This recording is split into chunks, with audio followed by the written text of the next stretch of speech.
ఈరోజు వాక్య ధ్యానాంశం, ఏది శాశ్వతమైనది? మీరు క్రీస్తుతో కూడా లేపబడిన వారైతే పైనున్న వాటినే వెదకుడి, అక్కడ క్రీస్తు దేవుని కుడిపార్శ్వమున కూర్చుండి ఉన్నాడు. పైనున్న వాటి మీదనే గాని భూ సంబంధమైన వాటి మీదే గాని మనసు పెట్టుకొనకుడి. ఏలయనగా మీరు మృతి పొందితిరి, మీ జీవము క్రీస్తుతో కూడా దేవుని యందు దాచబడి ఉన్నది. కొలసీ పత్రిక 3వ అధ్యాయము 1-3 వచనాలు చూస్తున్నాం. క్రీస్తును మీ రక్షకునిగా అంగీకరించారా? క్రీస్తు అనుగ్రహించు పాప క్షమాపణ పొందుకున్నారా? క్రీస్తుతో పాటు లేపబడ్డారా? అయితే మనము పరలోక వారసులము. మన మనసు ఎల్లప్పుడూ దేవుని మీదనే, పరలోకం మీదనే ఉండాలి. ఈ సత్యము ఎన్నడూ మర్చిపోవద్దు. ఒక సేవకుడు అమెరికా దేశం వెళ్ళాడు. అప్పుడు అక్కడ ఉన్నటువంటి తన స్నేహితుడు అమెరికాలో ఉన్న ముఖ్యమైన వాటిని చూపించను. మొదటిగా వాషింగ్టన్కు తీసుకుని వెళ్ళి అక్కడున్న న్యూక్లియర్ పవర్ ప్లాంట్ చూపిస్తూ, ఇది చాలా గొప్ప పవర్ ప్లాంట్, మా రాష్ట్రానికి కావలసిన పవర్ను సరఫరా చేస్తుంది అని చెప్పాడు. అప్పుడు సేవకుడు వెంటనే తన డైరీ తీసి నోట్ చేసుకున్నాడు.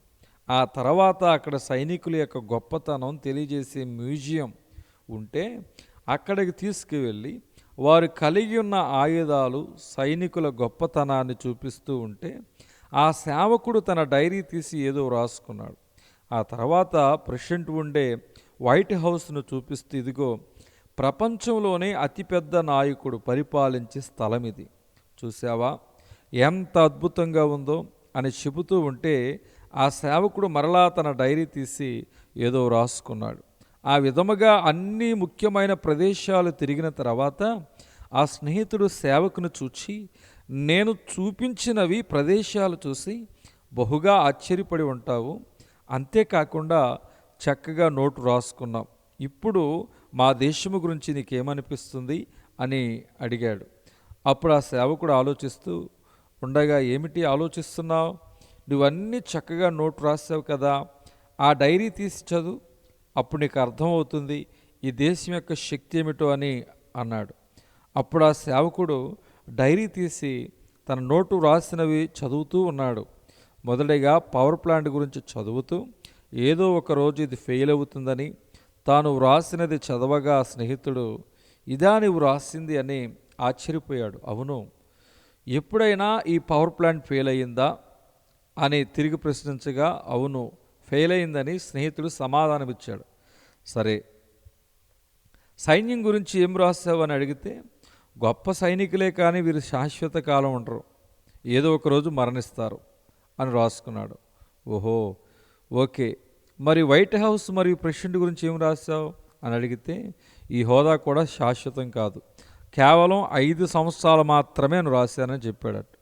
సరే, మరి ఇవన్నీ శాశ్వతం కాకపోతే మరేది శాశ్వతమైంది అని ఆ స్నేహితుడు అడగగా, అప్పుడు ఆ సేవకుడు ఆకాశం వైపు చూపిస్తూ, అదిగో పరలోకము,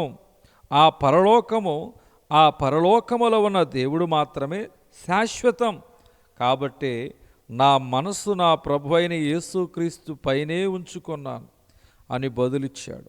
గమనించండి, ఈ లోకములో అబ్బురపరిచే, ఆశ్చర్యపరిచే విషయాలు, అద్భుతాలు చాలా ఉన్నాయి, కానీ ఇవన్నీ కూడా క్షయమైపోతాయి.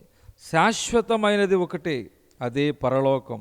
పరలోకములో ఉండే దేవుడు, పరలోకానికి వెళ్ళేవాళ్ళు ఆయనతో పాటు శాశ్వత కాలం జీవించబోతున్నారు.